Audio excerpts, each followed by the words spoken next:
Bonjour, bienvenue. Nous sommes mercredi, il est midi et demi et c'est parti pour la discussion. La discussion sur la croyance du lundi. J'attends un petit peu que tout le monde arrive, que tout le monde se connecte. N'hésitez pas à me faire des petits coucous. J'aurais voulu mettre une petite musique d'ambiance en attendant que vous vous connectiez.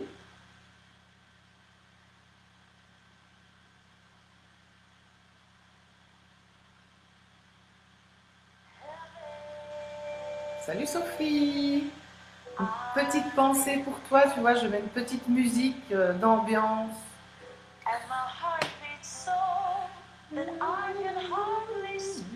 En attendant que les gens se connectent, vous allez être des milliers à arriver sur ma page là maintenant pour le live.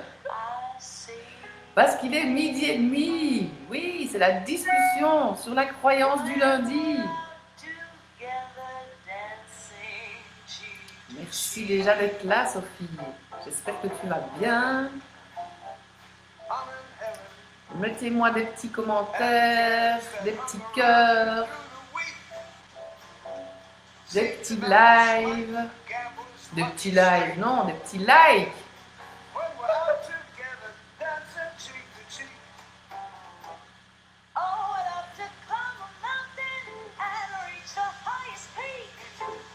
Partagez sur votre page si vous avez envie, si le cœur vous en dit, si vous pensez que ça peut aider évidemment d'autres femmes émotionnelles et gourmandes. On va commencer dans quelques secondes. Ça augmente, je vois que vous êtes là. Laissez-moi des commentaires. Comme ça, je sais vous nommer avec votre prénom.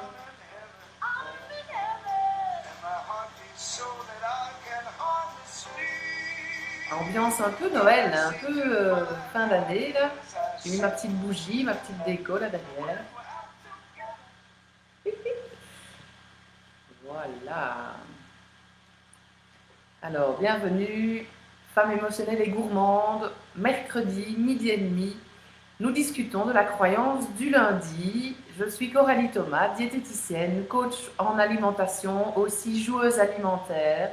J'adore dédramatiser l'alimentation. J'accompagne vraiment les femmes émotionnelles et gourmandes à retrouver une relation zen avec les aliments, mais aussi leur corps et leurs émotions sans frustration ni privation. Je vous assure que c'est possible.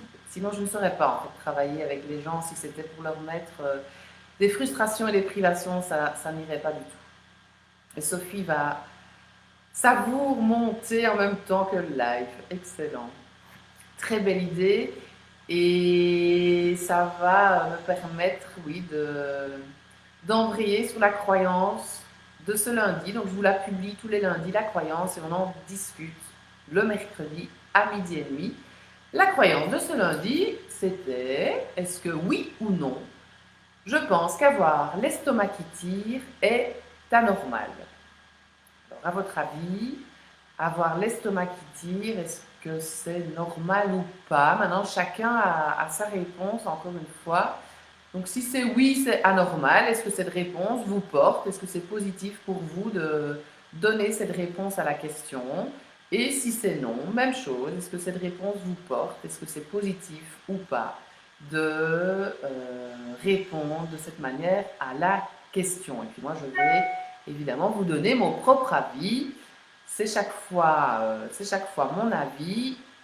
Je partage chaque fois en fonction de mon expérience, en fonction de mon expérience professionnelle et mon expérience personnelle. Je vois Sophie qui me dit je ne te vois plus. Moi, j'ai pas spécialement eu de bug. Là, je vois que vous êtes 5, c'est impeccable. Mettez-moi des petits pouces, des petits j'aime. Bienvenue à celles qui viennent d'arriver. Et répondez un petit peu à la question dans le chat. Je pense qu'avoir l'estomac qui tire est anormal. Est-ce que pour vous, c'est oui ou non? Je vais attendre un petit peu vos réponses. Je vois que vous êtes 5. Mettez-moi un petit oui, un petit non ou un petit pouce et je donnerai mon avis dans quelques secondes. Sophie nous dit, c'est ok d'avoir l'estomac qui tire. Pour elle, c'est la vraie faim.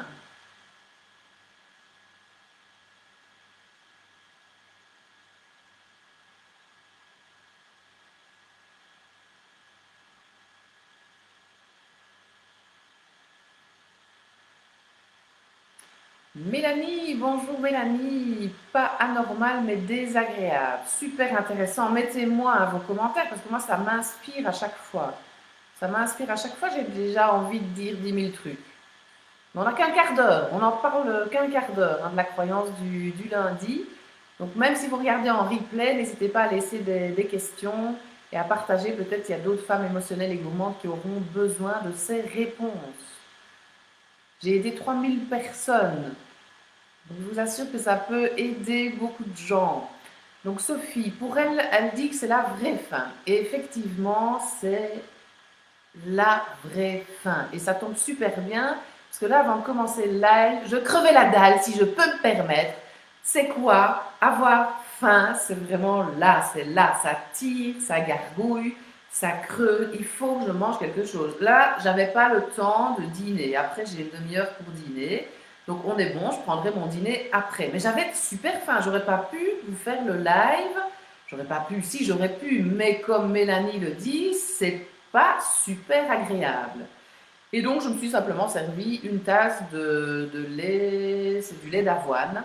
Et je trouve que les laits végétaux, avoine, soja, qu'est-ce qu'on a encore, amandes, les eaux de riz, les eaux de coco, etc. Je trouve que ça donne vraiment un effet de satiété super intéressant qui dure quand même un moment. Donc c'est vrai Sophie, c'est vraiment ça la sensation de faim quand ça tire. C'est le corps en fait qui demande à manger. Donc on devrait manger uniquement quand on a cette sensation-là. Mais je sais que ce n'est pas le cas. Pourquoi? Parce qu'il y a d'autres faims. Il y a la faim de l'esprit, la faim des yeux, la faim du nez, la faim de la bouche, la faim des cellules et aussi la faim du cœur. Et c'est super important de connaître toutes ces faims, d'arriver à les ancrer, à les ressentir dans votre corps pour savoir quoi et quand manger. Alors Mélanie, elle dit que c'est désagréable et moi je dirais même que c'était il y a des années, la catastrophe. Quand j'avais la sensation de faim, j'avais envie de bouffer tout le monde, c'est le cas de le dire. J'étais désagréable, j'étais limite méchante. Enfin, je ne sais pas ce qui se passait, mais c'était quand même impressionnant. Cette sensation de faim qui pouvait se transformer en irritabilité ou en état vraiment désagréable envers les autres. Et Mélanie dit oui, ça me rend grognon quand j'en arrive là. Vraiment se dire que c'est normal d'avoir la sensation de faim, l'estomac qui tire. Si on n'a pas la sensation de faim, F-A-I-M, mais c'est la faim, F-I-N, c'est un peu plus embêtant. Donc c'est tout à fait normal d'avoir cette sensation, même si elle est désagréable. Et en fait, c'est le principe de la méditation aussi, il y a juste à accepter ce qui est, que ce soit désagréable, agréable ou neutre. Donc il n'y a pas en fait de bien ou de mal, c'est juste ce qui est là. Et tout ça, c'est un entraînement évidemment, ça s'apprend. C'est important d'être accompagné aussi pour ça. On peut aussi faire soi-même, mais bon, c'est différent. C'est différent. Et donc j'ai accueilli cette sensation de faim au niveau de l'estomac. Maintenant, quand j'ai cette sensation de faim au niveau de l'estomac, je remercie mon corps de fonctionner correctement. Parce qu'il me signale qu'il a besoin de manger, qu'il a besoin de carburant, un peu comme le voyant lumineux dans la voiture, le voyant essence qui clignote dans la voiture, il vous signale qu'il faut mettre de l'essence dans la voiture, sinon elle ne démarrera pas, ou de diesel évidemment. Même chose pour nous, si on ne met pas un aliment, même si c'est un aliment liquide, parce que c'est pas parce que c'est du lait que ça compte comme de l'eau, c'est un aliment liquide, ça c'est encore un autre sujet. Donc le corps, quand ça gargouille, quand ça tire au niveau du corps, il demande des aliments pour continuer à fonctionner correctement. Là, il faudrait que je me renseigne, s'il y en a une qui sait me le dire d'ailleurs, combien de temps est-ce qu'on sait rester sans manger voilà, plus clairement, je crois qu'il nous faut combien de temps pour mourir si on arrête de s'alimenter maintenant. Ce n'est pas ce que je vous conseille évidemment, mais je pense que c'est pour ça que je vous dis que le corps, c'est pour ça qu'il demande à manger, c'est pour rester en vie, parce qu'on est dans une énergie de vie. Je pense qu'il faut 2 semaines. Donc si on ne mange pas pendant 2 semaines, enfin si on ne mange pas, on meurt. C'est tout simplement ça. La voiture, on ne lui met pas d'essence, elle ne démarre pas. Donc c'est vraiment notre énergie, notre carburant. On a besoin de manger pour vivre. Remettre vraiment les aliments à la bonne place. Ce n'est pas les aliments qui prennent le pouvoir sur vous, c'est vous qui avez le pouvoir sur les aliments, qui décidez de ce que vous avez envie de mettre dans votre corps. Donc maintenant, voilà cet état, comme tu dis Mélanie, de désagréable, d'état grognon, c'est plus du tout comme ça a vraiment été accueilli, ressenti comme quelque chose de normal et remercié, parce que c'est grâce à cette sensation aussi, ça nous signale qu'on est en vie. Et maintenant, voilà, je le ressens, je peux même rester un petit moment dans cette sensation de faim, mais pas trop longtemps, parce que le corps justement vous dit il est temps de manger. Et hop, je bois un aliment liquide ou je mange parce qu'il est temps de manger. Dans tous les cas, je donne du carburant à mon corps et pas n'importe lequel évidemment. Donc ça, c'est vraiment la sensation de faim, la faim de l'estomac. Ça gargouille, ça tire. Alors, j'avais mis dans le post quelques questions. Donc, c'est quoi la faim de l'estomac? Ben là, je pense que j'ai été assez claire. Si vous avez d'autres questions par rapport à ça, notez-le. J'avais mis aussi que faire quand on a la sensation de faim au niveau de l'estomac. Ben, en fait, il y a une seule chose à faire, c'est manger. Il n'y a rien d'autre à faire. Par contre, si vous êtes dans une faim de l'esprit, là, vous n'êtes pas du tout dans la faim de l'estomac, il n'y a pas du tout de sensation au niveau du corps, le corps ne demande pas à manger. En fait, les seules faims qui demandent réellement qu'on mange quelque chose, c'est la faim de l'estomac et la faim des cellules. Les autres faims, on peut vraiment les gérer autrement. Mais ça, c'est tout un apprentissage aussi. Et j'ai perdu un peu le fil, encore une fois. Donc, quand vous avez la faim au niveau de l'esprit, hop, c'est pas du tout la faim au niveau de l'estomac. Il n'y a pas de sensation au niveau du corps. Donc, bien faire la différence entre les deux. Et j'avais marqué aussi dans le post pourquoi la retrouver si nous l'avons perdue. Parce que tout à fait, moi j'ai des personnes qui viennent en consultation et je pose souvent cette question. Est-ce que vous connaissez la faim de l'estomac? Il y en a qui me disent non. Ils ont perdu parce qu'on est né avec la faim de l'estomac. Elle se perd au fur et à mesure du temps. Et il y a des exercices aussi à mettre en place pour retrouver cette faim de l'estomac. Et c'est très important parce que ça va vous guider dans vos prises alimentaires, surtout si vous avez envie d'atteindre un objectif de perte de poids, de mieux-être, de déculpabilisation, de dédramatisation alimentaire, si vous avez envie de vous sentir plus légère, d'avoir un meilleur transit, de vous sentir plus belle, avec plus d'énergie. Enfin, si vous avez ces envies, ces objectifs-là, ben, c'est important vraiment d'arriver, de la retrouver, cette sensation de faim. C'est un repère, en fait. Comme je vous dis, dans la voiture, le petit clignotant essence clignote. Ben, nous, c'est la faim de l'estomac qui clignote et qui nous signale qu'il est temps de manger. Et bien faire la différence avec toutes les autres faims. Voilà, je vois qu'il y a d'autres personnes qui sont arrivées, donc bienvenue, mais c'est vrai que ça dure un quart d'heure, la discussion du mercredi sur la croyance du lundi. Donc ceux qui viennent d'arriver, vous pouvez m'écrire la réponse à votre question. Je pense qu'avoir l'estomac qui tire est anormal. Est-ce que c'est oui? Est-ce que c'est non? Qu'est-ce que ça vous crée comme émotion, comme état, comme sentiment? Et vraiment voir si ce sont des choses qui vous aident, qui vous font plutôt du tort, de penser, d'agir, de parler de cette manière-là. J'avais envie de vous montrer pour terminer le livre du docteur Jan Chosenbey qui nous apprend à manger en pleine conscience. Et moi je me suis pas mal inspirée de ce livre pour la création de l'accompagnement Feel Bouffe, toutes les vidéos, le livret d'action aussi. Et il y a un petit mot ici, comment satisfaire la faim de l'estomac? Ce qui satisfait la faim de l'estomac, ce sont des aliments bien choisis et ingérés en bonne quantité. Lorsqu'on ouvre sa conscience aux circonstances dans lesquelles l'estomac est le plus à son aise, que découvre-t-on? C'est ainsi que j'ai moi-même découvert que mon estomac aime son travail, mais qu'il n'aime pas se sentir trop plein, car il ne travaille pas bien lorsqu'il est trop plein.